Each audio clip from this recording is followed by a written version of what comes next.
आपण सांगूला पॉलिटिक्स हे YouTube channel जर पहिल्यांदा पाहत असाल तर नक्की सबस्क्राईब करा आणि तालुक्यातील प्रत्येक बातम्या ताज्या घडामोडी काही क्षणात जाणून घ्या. स्वर्गीय आबासाहेबांनी या तालुक्याचं राजकारण आणि समाजकारण करत असताना काळाच्या सर्व जाती धर्मांना सोबत घेऊन गोरगरीब कष्टकरी वर्गाला सोबत घेऊन समाजकारण केलं.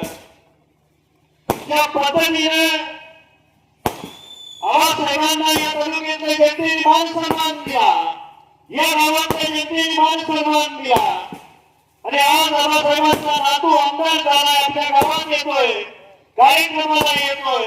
आमदार पडला असताना सुद्धा त्याची माझ्यासाठी औक्षण करण्यासाठी थांबल्या होत्या.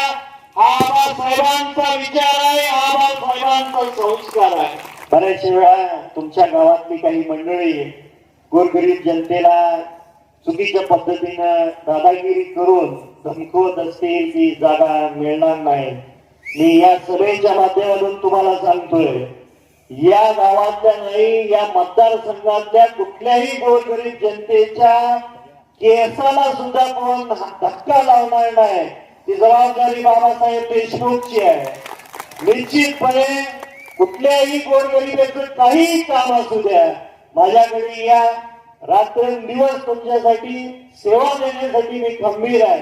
कारण स्वर्गीय आबासाहेबांनी या तालुक्यामध्ये कदापि निदान कुणाचं काम झालं नसेल, पण झालेल्या कामाचं चुकीच्या पद्धतीनं पैसे काढून घेण्यासारखी परिस्थिती मागच्या 50-60 वर्षामध्ये या तालुक्यामध्ये कदापि नव्हती. आणि इथून पुढे सुद्धा आपल्या काळात कुठल्याही गोरगरीब जनतेला कुठलाही अन्याय होणार नाही, याची जबाबदारी आपण घेणार आहोत. स्वर्गीय आबा साहेबांनी 1972 पासून आपल्या पंचायत समितीवरती शेतकरी कामगार पक्षाचा तुम्हाला सर्वांचा हा लाल बावटा दिमागात फडकवत ठेवलेला होता.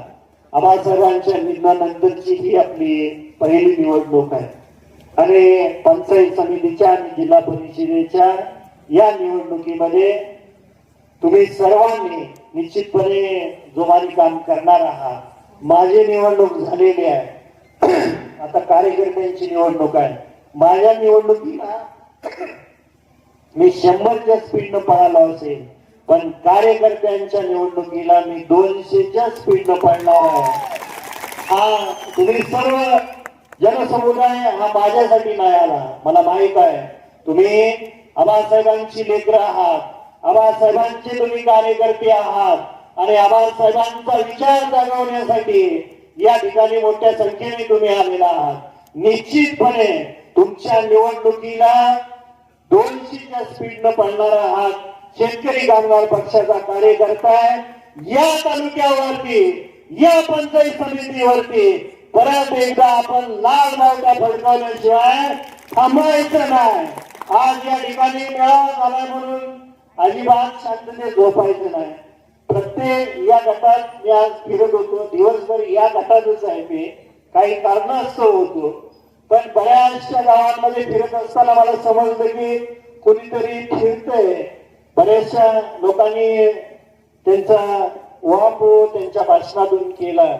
या ठिकाणी बेलवस्तीची पोर आहे, ती बेलवस्तीच्या पोरांना तेच कार्यकर्ता किंवा तो नेता निवडणुकीच्या अगोदर, विधानसभेच्या निवडणुकीच्या अगोदर त्यांच्या समोर त्या नेत्यांनी वक्तव्य केलं होतं की जोपर्यंत तो नेता जिवंत आहे तोपर्यंत बाबासाहेबाला काय आमदार होऊ देणार नाही.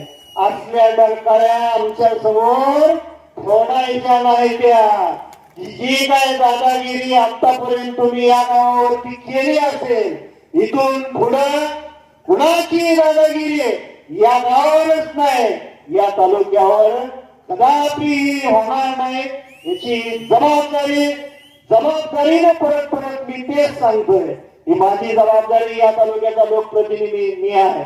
मागच्या 11 महिन्यात काय सोचलंय हे मला माहित आहे.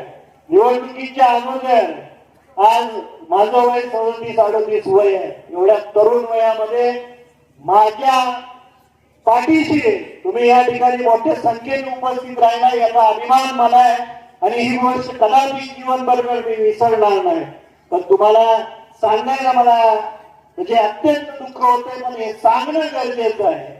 माझ्यावरती तुम्ही शिंतोडे उडवले, माझी कापडं फाडण्याची काही वेळा प्रयत्न केलं, पण माझ्या बायकोला सुद्धा तुम्ही सोडलं नाही. एवढी वाईट विचारसरणी तुमच्या लोकांची आहे. ही वाईट विचारसरणी फेकून काढण्याची वेळ आपल्या हातात आलेली आहे आणि येणाऱ्या निवडणुकीमध्ये आपण चांगल्या पद्धतीने ती ठेचून काढूया. हा विश्वास आपण स्वर्गीय आबासाहेबांना द्यायचा आहे, कारण आबासाहेब वरून बघत असणार आहेत. या येणाऱ्या निवडणुकीमध्ये चांगल्या पद्धतीने आपण लाल बावटा फडकूया. कायम जवळवडील सुद्धा असंच पावसाने शुभ संकेत दिला. आज आपल्या गावात सुद्धा पावसाने शुभ संकेत दिलेला आहे.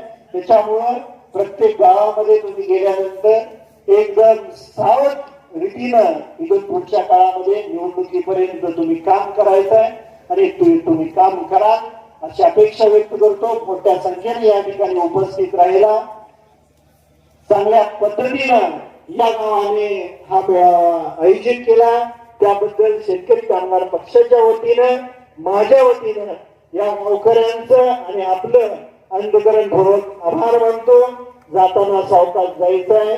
इथं पोलीस मंडळी आहे, त्यांना अजिबात त्रास होणार नाही याची काळजी आपण सर्वांनी घ्यावी एवढी विनंती करतो आणि थांबतो. जय हिंद, जय महाराष्ट्र, लाल सलाम. आपण सांगोला पॉलिटिक्स हे यूट्यूब चॅनल जर पहिल्यांदा पाहत असाल तर नक्की सबस्क्राईब करा आणि तालुक्यातील प्रत्येक बातम्या ताज्या घडामोडी काही क्षणात जाणून घ्या.